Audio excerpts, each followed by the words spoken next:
que eu e você possamos nos preparar. Eu quero finalizar falando também de uma pequena profecia de Ellen White.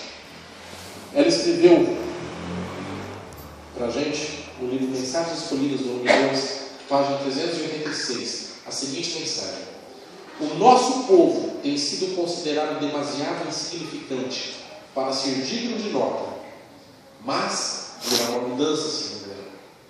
E eu entendo que essa profecia também se cumpre. Com a pré-candidatura de Ben Carson, um neurocirurgião famoso que já escreveu livros, tem filme, que é da Igreja Adventista, com a pré-candidatura dele à presidência dos Estados Unidos, a imprensa e a nação americana voltaram suas crenças ao povo adventista, voltaram sua atenção às crenças do povo adventista.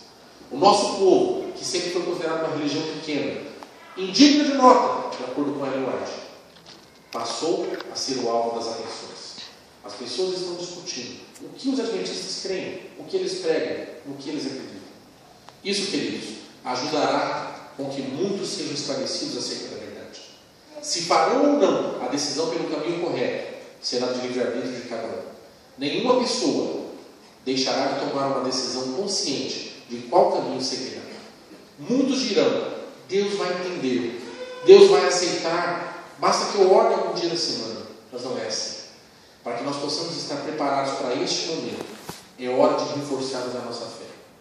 Mais do que nunca, é chegado o momento de orarmos, de acordarmos nas madrugadas, de nos colocarmos de joelhos, de abrirmos o nosso coração e rasgarmos a nossa alma a Deus, de confessarmos os nossos pecados escondidos. Porque se nós não solidificarmos a nossa fé neste momento, nós não conseguiremos atravessar o Jordão. Teremos passado a vida na igreja, 10, 15, 20, 40 anos, como Moisés liderando aquele povo, mas faltando apenas atravessar o Jordão, ficaremos pelo caminho.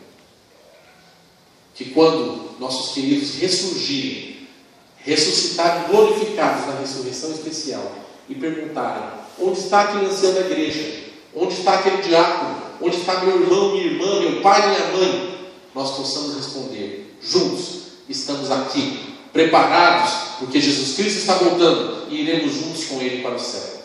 Ora, vem, Senhor Jesus. Amém. Vamos juntos ficar em pé e cantar o hino 150, não desistir.